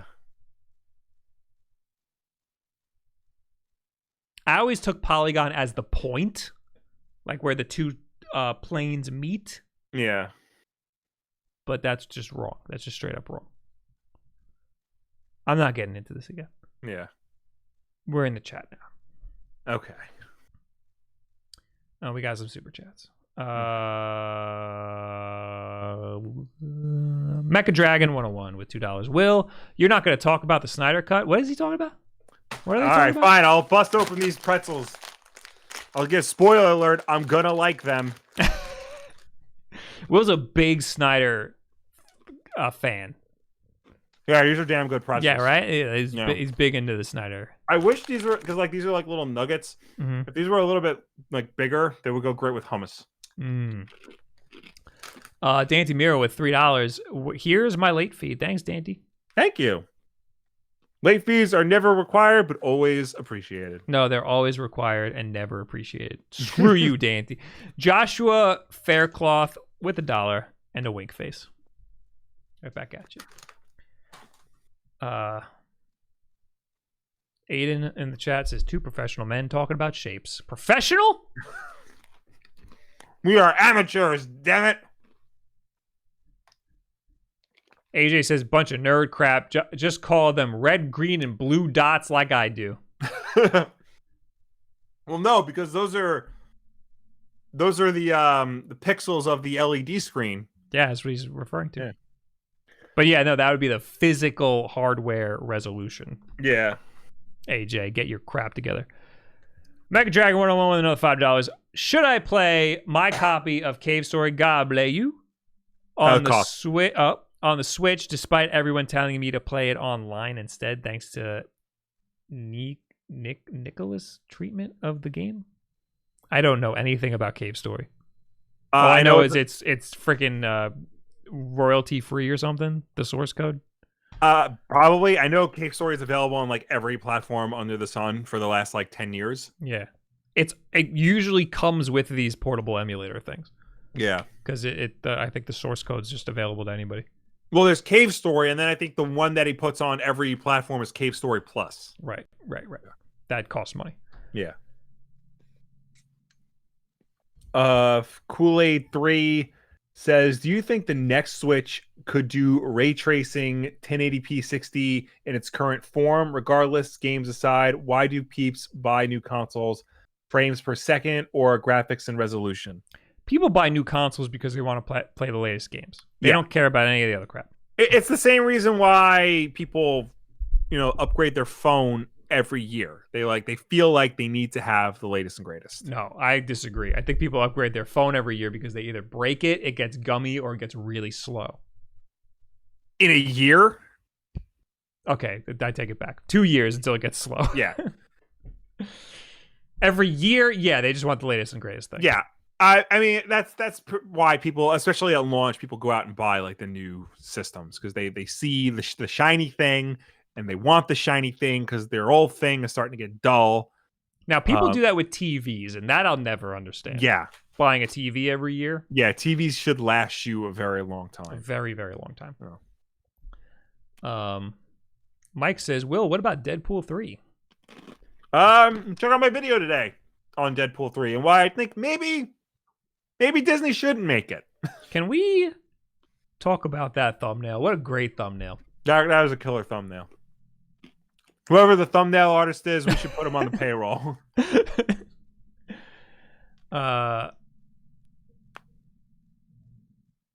are we? Oh, let's get back into this. Sven Cracker. Can I read that? It says polygon means many angled. So a triangle is a version of a polygon, and a hexagon is also a polygon. So triangles are the better term for referring to rendering games and such. But here's the thing. When you talk about how many polygons, what are you talking about? That's the question. Yeah. When you talk about how many triangles, that makes sense. You can count the triangles. When we say how many polygons, is that referring to all of Mario's hat? Because that is a polygon. Right? That's technically a polygon. But what you're really referring to is the points of his hat. I remember, of course it was about Lara Croft, because whenever you're talking about like the improvements to somebody, you How bring many up Lara polygons Croft. are her boobs? Exactly. I remember like the original PlayStation version of Lara Croft was like 500 polygons, whereas like Just in one boob. the Tomb Raider Legends on PS2 was like 5,000 or something like that. Mm-hmm. Yeah. So what is one of those? Is what I want to know. Is it one boob? I mean, that's a pretty big polygon. That's pretty. Yeah. No, all of Mario's hat is not one polygon. No, it's not. In terms of graphics, in terms of computer graphics, Mario's hat is not one polygon. But then what is it then? But in terms of mathematics, yes, it is one polygon. Okay. In Tomb Raider Legend, Lara Croft was 6,292 polygons, whereas in the original Tomb Raider, she was only 250. So are they saying that the polygon is the surface? Like the triangle? Are they just using polygon and triangle interchangeably? I think so. Is polygon not a 3D object? Didn't we get there last time? Didn't we get here? I don't know. This makes my head hurt so much. In geometry, a polygon is a plane figure. Okay, so it is flat. So it is a polygon and triangle are interchangeable. Yeah. Yeah, they even have a picture of a triangle. We could have asked a third grader. And they would have instantly told, oh yeah, polygon, triangle, it's the same thing.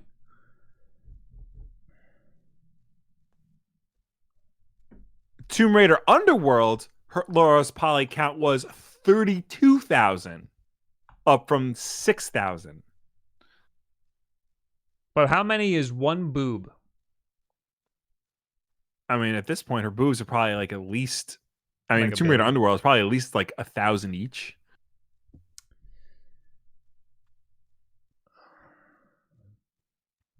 All right. Do we have any more super chats? No, we don't. The chat is just all telling us what polygons are. Yeah.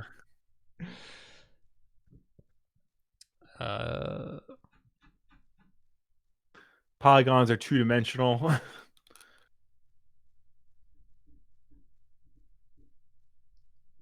So how come nobody, at this whole 2 weeks, nobody told me that polygon and triangle can be interchangeable? Or a polygon is a triangle? Because we did talk about this last week. Yeah. All right, changing subject completely. Stefan Velkoop. Guys, any tips for killing a mosquito in the middle of the night? In the middle of the night? This stupid thing he's waking me up. Sorry, off topic. Get an airsoft gun, keep it next to your bed. When you hear that thing, just get really good at firing one off at it. Have you tried fire at all? Because like that works very well against all sorts of insects. Do you mean just having a fire somewhere and then they'll float into it? I just in general, just lighting it on fire. Just You're lighting talking about it on aggressive fire. Okay. Yeah. Bean with Bacon says because that's common knowledge, and you know what? He's not wrong. Yep. We are just two idiots. Yes.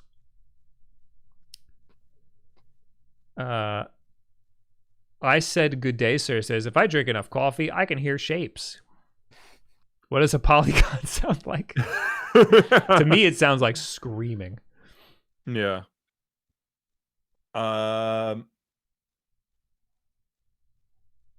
I saw one, but I lost it.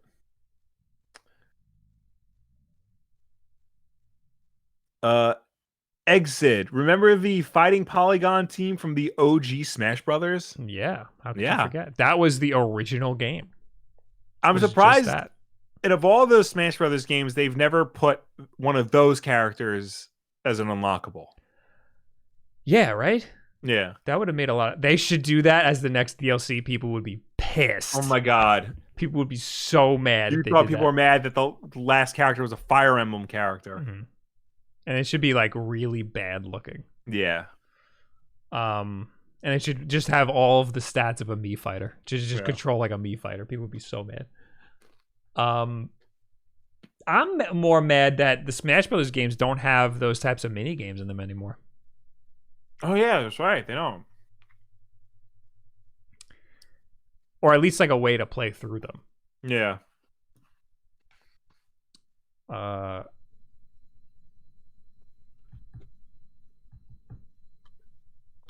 got a question, says Maka. Mm-hmm. What game would you like to see port to Switch? All of them. Everything. Everything. I want Warzone on the Switch. And you know what? I wouldn't even play it on the Switch. I just want it there so that you guys could play with me. Yeah. But I'll be playing it on my Xbox still. I mean, it still boggles my mind that they haven't put Call of Duty on the Switch. Yeah. I'm surprised Grand Theft Auto 5 has never been put on Switch. Yeah.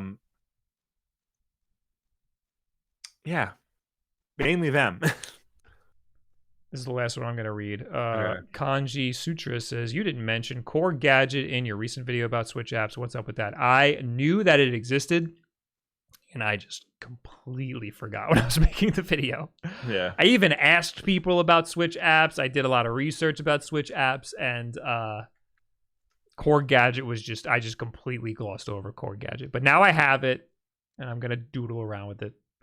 Korg has put like an app on every Nintendo handheld since the DS. Yeah, the DS one is awesome. It's fascinating to me. It's really cool. I mean, what I've been seeing of Core Gadget is freaking awesome. I'm just and it's also $48. Well, because those are like, borderline professional audio equipment. Apparently, they're coming out with a Genesis inspired synth. So like you can make Genesis sounding music on it. Oh, I would actually get that.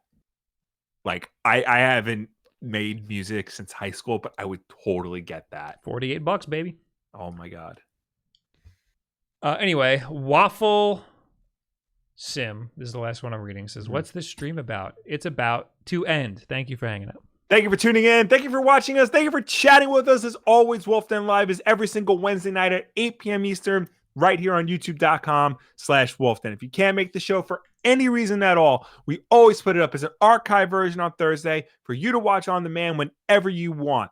If you prefer to listen to us rather than watch us, then you can do that as well. We're also an audio podcast on Apple Podcasts, SoundCloud, Spotify, Google Play, and Stitcher. And if you listen to us on any of those platforms, please be sure to subscribe, rate, and review us because that helps us with placement on those respective stores. Also, if you want to watch maybe just a little bit of Wulff Den Live, or you want to send a specific section of the show over to your buddies, then head on over to Wulff Den Clips, where our good friend Eric Henley takes this week's episode and cuts it down to bite-sized chunks for your viewing pleasure. Guys, thank you for hanging out. Go to twitch.tv/WulffDen. Slap a follow and put on notifications. Oh, here's an announcement. Sunday, we're playing Monopoly on Google Stadia. Ooh. It's the same as the Switch version. I got a bunch of codes for it. So AJ, Dan, and E, guy with the hair, we're all going to stream Monopoly. And it's going to be just absolute trash. Anyway, I'm going to stream tomorrow also. I don't know what the hell I'm going to stream. But I've been doing a lot more streams on Twitch, so go to Twitch. Turn notifications on so you know when I go live. Otherwise, we'll see you next time. Goodbye. Bye.